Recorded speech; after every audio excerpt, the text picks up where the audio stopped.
Actually, yes, I was on London Underground recently. I was on the Underground on an escalator. It said dogs must be carried. Could I find a fucking dog? Come on, I've just made some... What it is, you can have this for your clients, right? What's the difference between a kangaroo and a kangaroot? One is an Australian marsupial, the other is a Geordie stuck in a lift. Hey! That was a slow one, that was. Thinking about it, kangaroo. Hey, kangaroo, man! Yeah! So, yeah, U2 there, as I came on. I'm not a big U2 fan. I used to be, when U2 started out with War and Boy and Joshua Tree, in fact everything up to and including Achtung Baby. But when they started selling out and started working for Apple and BlackBerry and started wearing Hugo Boss, I kind of lost a bit of faith. In fact, here's one. How many U2 members does it take to change a light bulb? 2? No, 1. While the rest of them finger their own smug arseholes. But I tell you, if I had £1 for every time I looked at Bono and went, "You're awesome," I would have no pounds. But I like people who have seen groups at their early stages, and my girlfriend saw both Blur and Oasis at the Forum many years ago, and I'm kind of really impressed with that people can see groups in their embryonic stage. And I once met someone who'd been to the legendary first Coldplay gig, where the first Coldplay gig there was 12 people there, and they were shite then as well. Which is I don't know who I dislike the most, U2 or Coldplay, but U2's got the edge. Yeah, actually, can someone tell Chris Martin that this isn't dancing? I can do that, and I don't dance. I don't. How do I attract women, I hear you say? Yes? Through the medium of humour and rohypnol. I know the way to a woman's heart, and indeed, her central nervous system. Sorry, it's a new act tonight, ladies and gentlemen, that's why, oh yeah, I'm approaching 40. I am. I know, you're going, approaching 40? He's not approaching 40. I am, I'm 39. Is there anyone else 39 in the room, actually? Anyone else 39? 38? 40? Yeah, hello? You're not. I am, and I don't kind of feel 40. I mean, you probably don't think I'm approaching 40 because I dress really well and keep myself fit and trim. And no, because I used to be in the army, I kind of keep myself fit, keep myself up to military fitness standards. And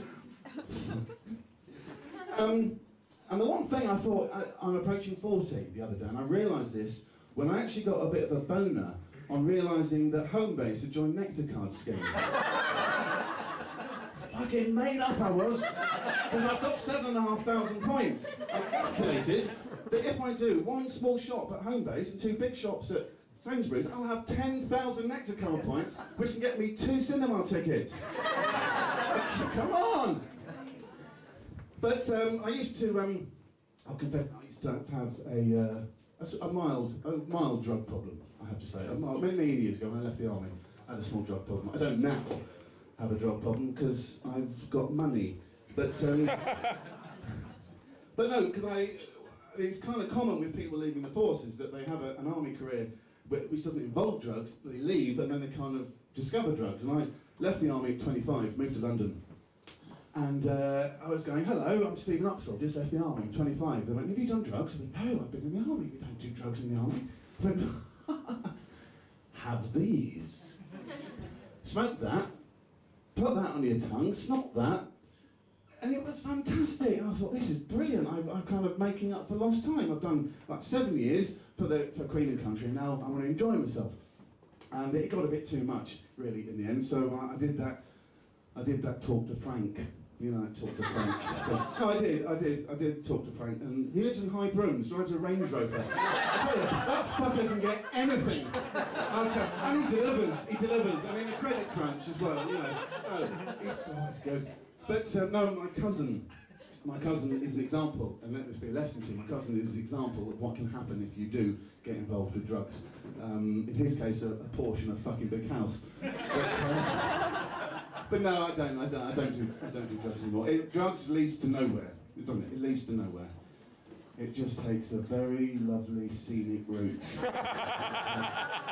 I don't do drugs anymore. Well, cannabis. And everyone says that. Do you do drugs? No. Oh, apart from cannabis. Example, you do drugs. But I don't. Cannabis isn't a drug, is it? It's okay. Yeah, it's fine. Because I look at it, cannabis is a plant. If you put chemicals in your body, that's bad. But cannabis, it grows out the ground, doesn't it? It's got a root system. Therefore, I consider it part of my 5 a day. Think about it. It's got roots.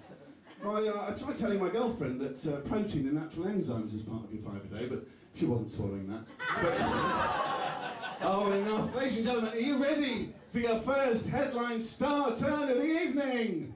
Yeah. Ladies and gentlemen, having been in the army for such a long time and having spent 7 years shagging and drinking at the taxpayer's expense, you kind of reach an age where you've pretty much done everything, you know, done everything in that department. You've trodden a well-trodden path. And every so often, even at the age of 39, you meet someone whose tastes are way off the scale, still shock you. And I was at the gym recently, because I go to the gym a lot, an awful lot. Yeah, I do. Don't fucking laugh, I go a lot. And I was on it, they've got a new machine there. They've got a new machine at the gym. I was on it the other day. I was on it for about half an hour. It's fantastic. I got 4 Kit Kats. Yeah, no. And an umbongo.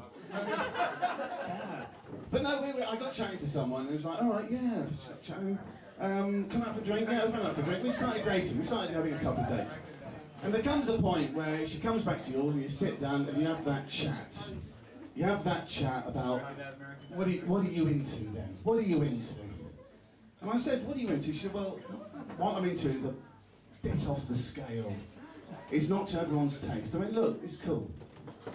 Whatever it is, we can do it together. We can work at this. We'll have a journey. We'll have a journey. She said, it's not to everyone's taste. I went, look, it's fine. What are you into? She went, autoerotic asphyxiation. Yeah, I didn't know what it meant either. It says a lot when you have to look it up.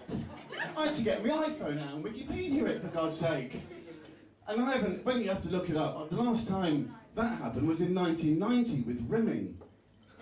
And, yeah, but pre-internet, I had to get the fucking reference library. Yeah. And you can't take books out of the reference library, you can't. I had to get the Encyclopedia Britannica for R. And I really fancy the girl that works in the reference library, but she wouldn't let me take her out. I waited 6 months for that joke and it fucking dies into this. But anyway, autoerotic, I said, right, okay. Autoerotic asphyxiation. I said, what do you want me to do? And again, it says a lot when you've got to ask what you have to do. She said, right, well, at the point of my orgasm, I said, you've lost me, I'm sorry. I'm going to be in a fucking taxi at that point, sweetheart. I wouldn't do that. No, I wouldn't. Always hang around, But she said, at the point of my orgasm, she said, okay, ambitious, that's good. She'd strangle me. Strangle you. She goes, yeah, not to the point of death, just so that the strangulation enhances my orgasmic experience. And I said, look, can you write something down? Because I need some fucking consent for this shit, because I felt like those people who have to go to Switzerland to kill themselves. I said, I need some immunity here. I need a lawyer or something. And anyway, so I learned what autoerotic asphyxiation was, and I just had to work out what to do with the body the next day. That's it.